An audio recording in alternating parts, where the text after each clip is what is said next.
بفرمان من الكابتن محمود الخطيب، وخلاص جمهور نادي الزمالك ايه، جمهور النادي الاهلي هيرتاح خلاص. خلاص حط في بطنك بطيخه صيفي. اقول لك شاطر بطيخ يا سيدي، الخبر ده هيفرحك وكتاب الله هيفرحك، وزي ما العبد لله طالع يفرحك يبقى انت عليك اللايك والشير وتصلي على سيدك وحبيبك وشفيعك سيدنا محمد صلى الله عليه وسلم في التعليقات عشان غيرك يصلي عليه برضه. اللهم صل وسلم وبارك على سيدنا محمد وعلى آله وصحبه وسلم تسليما كثيرا. طارق حامد ونادي الزمالك، ده الجزء الثاني. الجزء الثالث والأهم خلاص مدافع في الطريق إلى النادي الأهلي، وخلاص ابتدت المفاوضات، وخلاص الأهلي قال لك خلاص يعني. طيب ابتدي لك من موضوع طارق حامد. نادي الزمالك يوافق رسميا على عودة طارق حامد. سنه كام سنة؟ 38 سنة. وعندي عبد الله السعيد 40 سنة، هقولها لك في عجالة. وعندي عبد الله السعيد 40 سنة، وجبت المهدي سليمان 39 سنة.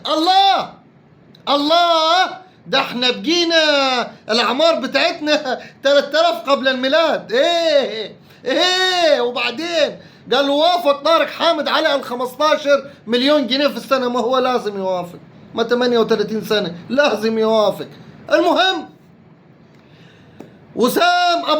وسام ابو علي رسميا الكابتن محمود الخطيب يقول له اقعد، ما نقصش صداع، انا ما تصدعنيش راجع من امريكا، ما تصدعنيش، اقعد. عاوز تمشي قلت لك هات عرض مناسب للنادي الاهلي وقيمة النادي الاهلي وتوكل على الله وهنشوف غيرك، والبديل موجود.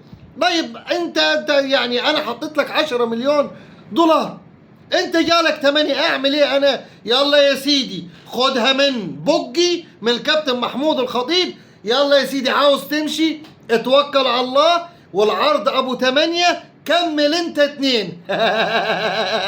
والله العظيم قال له كده، كمل انت 10، حط 2 مليون دولار من جيبك وتوكل على الله. وسام ابو علي عرق، اشتغل يمسح في راسه يعمل كده ويعمل كده.